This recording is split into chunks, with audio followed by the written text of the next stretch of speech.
नमस्कार, मैं प्रद्युमन जोशीला नलवा। लोकसभा चुनाव के अंतर्गत हम लगातार हरियाणा प्रदेश की जो विभिन्न लोकसभा क्षेत्र हैं उनमें 4 जून को क्या होने वाला है उस पर चर्चाएं आपके बीच में करने जा रहे हैं।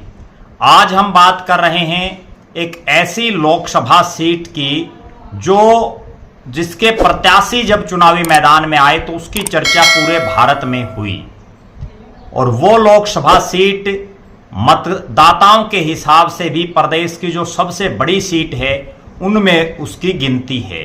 एक ऐसी लोकसभा सीट जिसमें हिंदुस्तान ही नहीं पूरी दुनिया में जिसका अपना एक डंका बज रहा है, जिस शहर का, वो शहर उस लोकसभा सीट में हो, उसका नाम जो है उसी शहर के नाम पर हो। जी हां, हम चर्चा कर रहे हैं आज गुरुग्राम, जिसको गुड़गांव बोलते थे पहले, उस लोकसभा क्षेत्र की। गुरुग्राम या गुड़गांव जो लोकसभा क्षेत्र है उसमें इस बार कांग्रेस पार्टी ने बड़े अप्रत्याशित तौर पर एक ऐसे प्रत्याशी को चुनावी मैदान में उतारा जिनका इस गुड़गांव से राजनीतिक रूप से कोई बहुत लंबा चौड़ा कभी वास्ता नहीं रहा, लेकिन जो फिल्म अभिनेता हैं, फिल्मी दुनिया में जिनका बहुत बड़ा नाम रहा हो, कांग्रेस के भी वो कद्दावर नेता वर्षों से रहे हैं, राज बब्बर को यहां कांग्रेस पार्टी ने चुनावी मैदान में उतारा। और जो पिछले प्रत्याशी थे कैप्टन अजय सिंह यादव, जो वर्तमान में जो कांग्रेस पार्टी है उसका जो बैकवर्ड सेल है उसके राष्ट्रीय वो चेयरमैन भी हैं, पूर्व में मंत्री भी रहे हैं, रेवाड़ी से कई बार लगातार वो विधायक भी रहे हैं। उनके बेटे चिरंजीव राव वर्तमान में विधायक हैं। उनकी जगह राज बब्बर को कांग्रेस पार्टी ने चुनावी मैदान में उतारा और बीजेपी ने उन्हीं पुराने चेहरे, रामपुरा हाउस के नाम से पूरे देश में जो विख्यात हैं, उनके रामपुरा हाउस से आने वाले राव इंद्रजीत सिंह, जो पिछले 20 साल से पहले डॉक्टर मनमोहन सिंह के कैबिनेट में मंत्री और अब नरेंद्र मोदी जी की सरकार में वो मंत्री हैं। अगर देखा जाए तो दोनों ही प्रत्याशियों का राजनीतिक रूप से जब चुनाव शुरू हुआ तब ऐसा लग रहा था कि राव इंद्रजीत एक तरफा चुनाव जीतेंगे, क्योंकि राज बब्बर का इस क्षेत्र में कोई प्रभाव नहीं है, इस क्षेत्र की राजनीति की उनको कोई सूझबूझ नहीं है। लेकिन चूंकि पूरे हरियाणा प्रदेश में जब बाकी 9 जो लोकसभा सीटें हैं वहां से इस तरह के समीकरण बनते गए कि यहां राव इंद्रजीत के भी समीकरण उनसे गड़बड़ा गए। हरियाणा प्रदेश में बहुत सी लोकसभा सीटों पर किसान आंदोलन का असर रहा, हालांकि इस गुड़गांव में उस चीज का कोई असर दिखाई नहीं दिया। दिल्ली के बिल्कुल साथ लगता क्षेत्र है। अब अगर इसका आकलन देखें कि क्या हो सकता है तो पहली बार ऐसा लग रहा है कि राव इंद्रजीत को इस इलाके में सीधी टक्कर मिल रही है। और राव इंद्रजीत के इस इलाके में 3 विधानसभा क्षेत्र ऐसे हैं जहां राव इंद्रजीत को बड़ी बढ़त मिल रही है और वो तीनों ही जो विधानसभा क्षेत्र हैं वो गुड़गांव जिले में ही आते हैं, जिसमें प्रॉपर जो गुरुग्राम या गुड़गांव जो शहर है गुड़गांव, उसके बाद बादशाहपुर जो आबादी के हिसाब से, मतदाताओं के हिसाब से हरियाणा प्रदेश की सबसे बड़ी सीट है। और यहाँ एक दुखद घटना, जिस दिन जो है चुनाव हो रहा था 25 तारीख को, उसी दिन बादशाहपुर के जो विधायक हैं राकेश दौलताबाद, निर्दलीय विधायक जीते थे, उनका आकस्मिक देहांत भी हो गया, जो बड़ी दुखदाई घटना हुई। और वहां से बादशाहपुर से राव इंद्रजीत बड़े अपार बहुमत से जीतेंगे। और जो तीसरी सीट है वो है पटौदी आरक्षित सीट है, पटौदी में भी बीजेपी के विधायक हैं। तो इन तीनों सीटों पर राव इंद्रजीत बड़े भारी भरकम जो है वोटों से राज बब्बर के मुकाबले जीतेंगे। जबकि 3 विधानसभा सीटें ऐसी हैं जो मुस्लिम बाहुल्य हैं, मेवात या नूह जिले की हैं, मेवात में आती हैं। वो जो 3 सीटें हैं, नूह, फिरोजपुर झिरका और पुन्हाना, तीनों ही जगह कांग्रेस के विधायक हैं और तीनों ही जगह राज बब्बर जीतेंगे, अपार वोटों से जीतेंगे।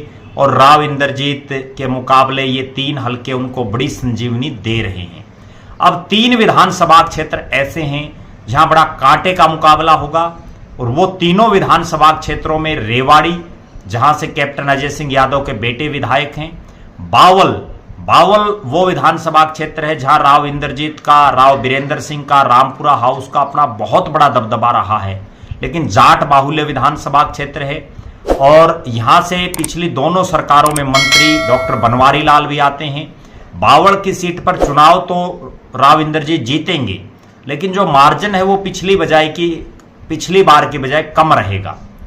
और तीसरी जो सीट है वो है सोहना तावड़ू जो सीट है, या गुर्जर भी है, मुस्लिम भी है, जाट भी हैं, अलग अलग जो है समुदायों के, जातियों के लोग इस क्षेत्र में रहते हैं। और इस क्षेत्र में भी बड़ा कांटे का मुकाबला दिखाई दे रहा है। हालांकि अभी नायब सिंह सैनी की सरकार में यहाँ से जो विधायक हैं संजय सिंह, उनको मंत्री भी बनाया गया है। वो कितना प्रभाव दिखा पाएंगे वो देखना बाकी है। इस सीट पर सबसे ज्यादा जो नुकसान दिखाई दे रहा है राव इंद्रजीत को, वो दिखाई दे रहा भीतरघात का। बीजेपी के ही कई बड़े नेता अंदर खाते उनके साथ भीतरघात कर सकते हैं। एक बड़ा नुकसान जो राव इंद्रजीत को यहां हो सकता है वो है भिवानी महेंद्रगढ़ के सीट के जो बीजेपी के प्रत्याशी चौधरी धर्मवीर सिंह की खुलेआम मदद जिस तरह से वो कर रहे हैं, पिछले 2 चुनाव में उन्होंने की। तब समीकरण कुछ और थे, अब समीकरण और है। तब समीकरण ये थे कि श्रुति चौधरी उनके मुकाबले में थी, दोनों जाट प्रत्याशी थे, और राव इंद्रजीत के कहने से अहिरवाल में बम्पर वोटिंग धर्मवीर सिंह के लिए हुई।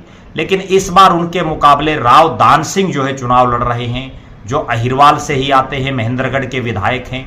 और उनके विपक्ष में और चौधरी धर्मवीर सिंह के पक्ष में जिस तरह से वो सरेआम खुलेआम जो उन्होंने रैलियां की और अपने कार्यकर्ताओं को चौधरी धर्मवीर सिंह को जिताने की बात कही, तो उसके बाद अहिरवाल का भी एक वर्ग अंदर खाने राव इंद्रजीत सिंह को सबक सिखाना चाहता है। हालांकि वो कितना सबक सिखा पाएगा वो तो 4 तारीख को पता चलेगा। लेकिन कुल मिलाकर के ये कहा जा सकता है कि बीजेपी की हरियाणा प्रदेश में जो सबसे सेफ सीट अगर कोई है तो वो राव इंद्रजीत की है, गुड़गांव की है।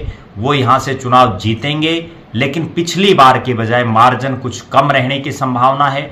हालांकि राज बब्बर ने कोशिश की कि उनसे जो है कड़ा मुकाबला किया जाए, लेकिन राव इंद्रजीत का अपना एक जलवा है, अपना एक वोट बैंक है। और ये जो क्षेत्र है वो दिल्ली के साथ लगता है। गुड़गांव में उनको बड़ी अपार जो बढ़त मिल रही है गुड़गांव जिले से, वो कहीं ना कहीं राव इंद्रजीत के लिए लगातार जो है 5वीं बार देश की सबसे बड़ी पंचायत संसद का उनका रास्ता वो लगातार खोलेगी। और राव इंद्रजीत गुड़गांव की इस सीट से भी लगातार जो है चुनाव जीतते रहे हैं जब से ये सीट बनी है। अब कुल मिलाकर के जो परिसीमन के बाद जब से ये सीट बनी है, अब कुल मिलाकर के कहा जा सकता है कि अगर राव इंद्रजीत एक बार फिर से भारी बहुमत से जीतते हैं और बीजेपी की सरकार बनती है तो उनको जो है तीसरी बार मोदी कैबिनेट में जगह मिल सकती है और इस बार उनको और पावरफुल बनाया जा सकता है। लिहाजा हम सबको 4 तारीख का ही इंतजार है जब ईवीएम खुलेंगी। आप लगातार हमारे साथ बने रहें, हमारे फेसबुक पेज को लाइक और फॉलो करें, यूट्यूब पर चैनल को सब्सक्राइब करें, बेल आइकन घंटी का बटन अवश्य दबाएं, वीडियो को ज़्यादा से ज़्यादा शेयर करें, अपने बहुमूल्य कमेंट्स अवश्य लिखें। आपका बहुत बहुत धन्यवाद। आपका अपना प्रद्युमन जोशीला नलवा।